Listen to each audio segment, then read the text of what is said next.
Today is June 17th, 2025, which means that it has been 10 years since Donald Trump announced that he was running for the presidency in 2016. My Facebook friends are posting about this. They're like, 10 years of this nonsense nightmare. And yeah, it's been a long 10 years. But sometimes you win and sometimes you learn. And we won in 2020, but we lost in 2016 and 2024.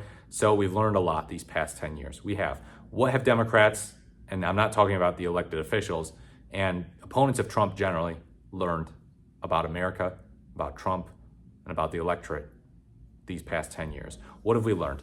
Well, to start, we got to begin with the 2016 election, the 2016 primary, the Republican primary. I remember so many progressives saying, Trump's not going to win. He's a goofball. He speaks at a fourth grade level. One of the other Republicans, the more normal ones, one of them is going to beat him, obviously. And then that didn't happen. Jeb Bush didn't get the nomination, not Marco Rubio, not Ted Cruz. No, none of these ostensibly more normal guys got the nomination instead of Trump. I didn't think Trump would get the nomination either. I was like, what on earth is this clown show campaign? He doesn't have any political experience. What? He just says all of this nonsense. He turns the debate stage, the Republican debates into total like middle school cafeteria food fights. What is this? Megyn Kelly banter? Come on. So we learned not to take for granted that the biggest clown is going to lose in the primary. The Republican Party tends to gravitate towards clowns. George W. Bush is seen as an example of this, albeit to a lesser extent than Trump. Trump has no political experience. George W. Bush at least was governor of Texas. Big state, big economy. But Trump, he's a guy who speaks at a fourth grade level. He tells it like it is. Yeah, no, that's really cool. He runs business, so like that's maybe political experience or something. Yeah, he's gone bankrupt 5 to 6 times or so.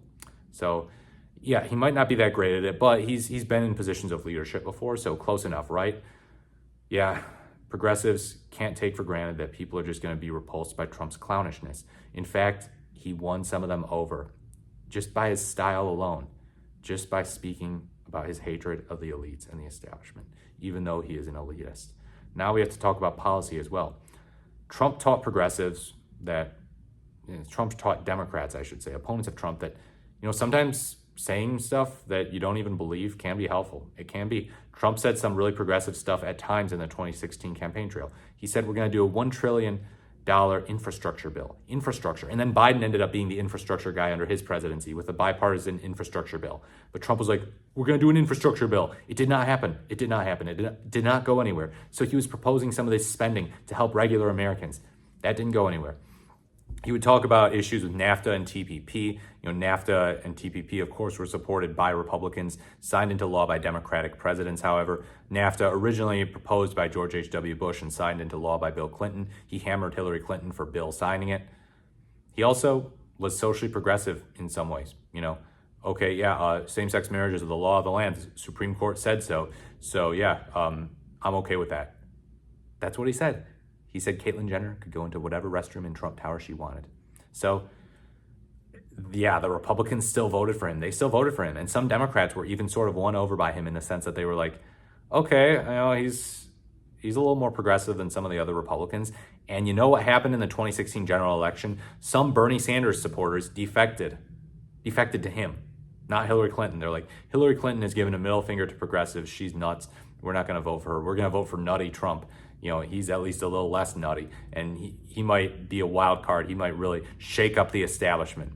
And shaking up the establishment is a very vague way of speaking, and I think that a lot of people have moved past the idea that, Trump is cool because he's going to shake up the establishment. At least anyone who's not a hardcore Trump supporter, who's already in his base, who he's already got an iron grip on their heart and soul. But yeah, they were like, okay, Bernie Sanders, I wanted him in the primary to shake up the establishment, but Hillary Clinton cheated him out of the nomination, so now I want Trump to shake things up in Washington, D.C., to tear apart the establishment. That's what they thought they wanted, and they defected. So look, we've learned the power of anti-establishment rhetoric. Anti-establishment rhetoric might be vague at times. It might be kind of cringe, it might be kind of tiresome, but so is pro-establishment rhetoric. So is, hey guys, everything is great. Let me just tell you, morning in America. That's what Reagan was about. Trump, on the other hand, he's like, it's midnight in America. The institutions are terrible. We need to take on the elites. And he's like, I want to have a government that works for you. That's what he would say. Now, Reagan, of course, said, government's supposed to be small. It should be so small that you can drown it in the bathtub. And Trump was like, I want to have a government that fights for you. The forgotten man and woman will never be forgotten. And somehow, this won over progressives who didn't care that much about specifics. He took some very socially right-wing positions too, like the Muslim ban, building the wall, disparaging Mexican illegal immigrants, and a lot of conservatives still fell in line behind him despite the socially progressive rhetoric. They were like, yeah, whatever, he's still conservative, I'll vote for him. And some progressive voted for him. Now, Hillary Clinton won the popular vote. She didn't win the Electoral College, but she did at least win the popular vote. So in that sense, she was more popular than Trump. More people wanted her to be president than Trump.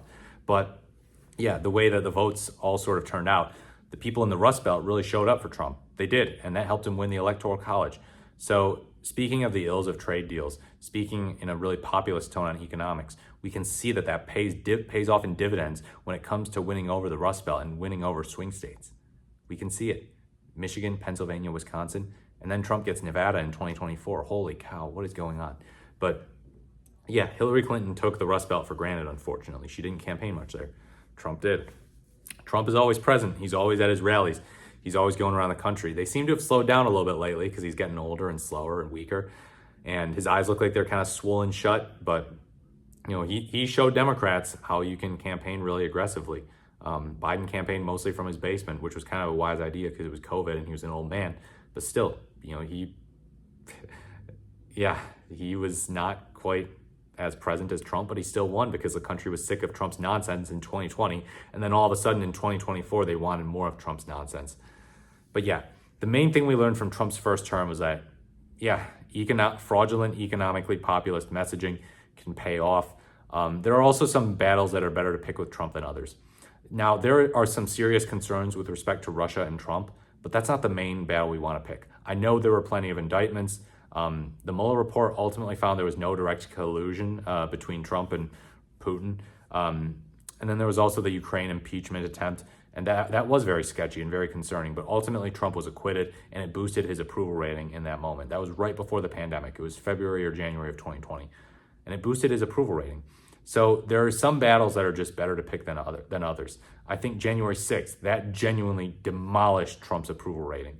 And Democrats calling out Republicans for denying the election early in Biden's first term. That was a good move. It helped them in the midterms. So the election denialism thing and the stuff that threatens the very fiber, the very fabric of our democracy, of our constitutional republic that we have taken for granted for centuries, that is a good battle to fight Trump on. Is it the best? No, the best is probably economics and how he's a fraud on economics and how he has made nobody's lives better except for the uber wealthy. But hey, isn't it nice to just have elections where no matter what happens, both parties are okay? They're like, okay, whatever, I lost. Cool, I won. Yeah, congratulations, Bo. Yeah, thanks, man. Thanks for a really good campaign, and thanks for being a gracious opponent. I love you, dear. But yeah, we don't have that. We can't have that because of Trump. Everyone took that for granted under Obama and Romney, and basically everyone before that. And then, Hillary Clinton says Trump's an illegitimate president, but she still conceded to him. And then Trump comes along, doesn't go to Biden's inauguration, still hasn't conceded, and incites January 6th. He incites that. His approval rating tanks, high 20s, low 30s roughly, and then it bounces back up. He's got that base that's with him no matter what. And if Democrats can cultivate a base like that, if there's a Democratic candidate who can do that, that would be good for them. Although I don't think it's possible because I don't think that people who are progressive and people who are in the Democratic Party are able to be quite as cultish as people in the Republican Party. I don't. And I think that ultimately comes down to education. That brings me to my next subject, what we've learned about people who are not as well educated and how they vote. I don't mean to suggest that if you are not as well educated, you are less intelligent or less moral or less of a human being in any way. But facts are facts. We need to pay attention to what the Cook Political Report showed us, which is that in the 2024 election, if it were held only with whites with a college degree, Kamala Harris wins with 294 electoral votes to Trump's 244. Yet whites without a college degree, if the election is just them voting, Harris gets 17 votes and Trump gets 521. Trump wins California and New York and Hawaii and all those blue states. Harris just wins 2 states in the Northeast, and that's it. So yeah, education plays a big role. I'm not saying education inherently makes you more left-wing. Not necessarily, no. It does make you less likely to fall for BS and con men, and that's what Trump is. Trump's a bullshitter and a con man. You won't join his cult if you're well educated. That's typically what's going to happen. That's typically not going to happen if you are well educated. You're not going to join his cult. You're going to realize that things like, climate change are serious issues. You'll probably take a class on that or something. Very serious scientific issues that, experts know about, and that regular schmegular, laypersons, people with a rudimentary understanding of science like Donald Trump and many people in the Republican Party, they don't know as much about that. They just don't. So being more educated does make you less likely to fall for the Republican Party's BS. And ultimately, voting Democratic these days is not so much about loving the Democratic Party and being a blue team bootlicker, but it's like, okay, we can't let our country go down the ridiculous, destructive path of Trumpism or MAGAism or any of the other brands of the Republican Party that are offered, really. None of the flavors they've offered are acceptable. Those people in the 2024 election who were running against Trump were also not great. I would say some of them were more acceptable than others, but ultimately many of them were roughly as destructive or almost as destructive as Trump in terms of what they advocated. So we've learned, unfortunately, that people can be gulled very easily, that people can be conned.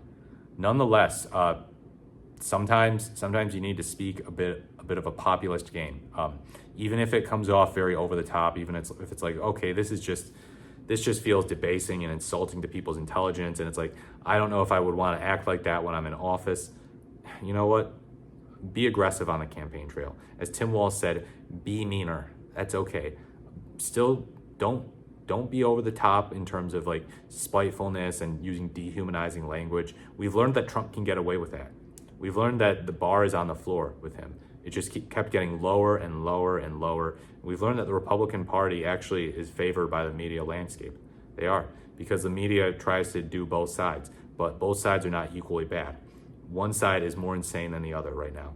That's just the facts. That's not to say some Democrats aren't insane, but there are some Republicans who, they totally just throw the whole spectrum off, and they're like, yeah, no, this is total Looney Tunesville, and there are no Democrats who are equivalent to them. We got people like Marjorie Taylor Greene, people like Lauren Boebert, all of these nut jobs. Randy Fine, who's talking about nuking Gaza. These people in the Republican Party, they are not your father's Republican Party. And I know that sounds like just a very generic thing to say, like, oh, they keep getting worse. But it's true. Ronald Reagan would not be a fan of Trump. He would not be a fan of him. He wouldn't like the way that he's simping for Putin and dunking on Zelensky. He would not like that. So yeah, this is an entirely different Republican Party under Trump, and not in a good way. And that's not to say that the previous Republican Party was good, but we've definitely seen, if there's anything that can arguably be seen as an improvement, like something good that we've learned, it's that the Republican Party finally doesn't like the Iraq War. I mean, it was started under George W. Bush, a Republican president, but they don't defend that anymore.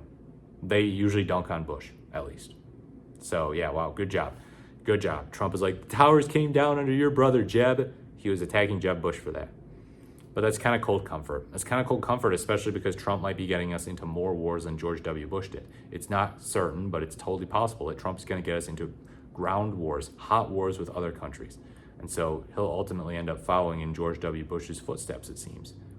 He just says, oh, Iraq war bad. Iraq war bad. Yeah, oh, good for you, Donald Trump. You're the anti-neocon. It's really sad that people fell for the anti-war thing from him, but we've learned that being able to condemn mistakes made by your own political party back in 2003 can be helpful. Now, Trump didn't even pull us out of Afghanistan. Biden did. But hey, he said he was against the Iraq war, so he must not be a Bush-type Republican. He must be a true anti-war populist Republican. No. This paleocon nonsense cannot survive. This paleocon nonsense is not acceptable. And we've also learned that people overlook a lot of really nasty things that he says about people because of the sheer volume of it that he puts out there. People are like, oh yeah, let's have a discussion of the intricacies of Trump's policies that he proposes. That's like, oh, you want to talk about that. You don't want to talk about, okay, the ridiculous things he says. But those same people will just jump on ridiculous things Biden says or Kamala Harris says. They'll be like, oh, Biden called Trump supporters garbage. That's just terrible. Oh my God, that's horrible. It's like, your guy says far worse stuff on a daily basis. It does.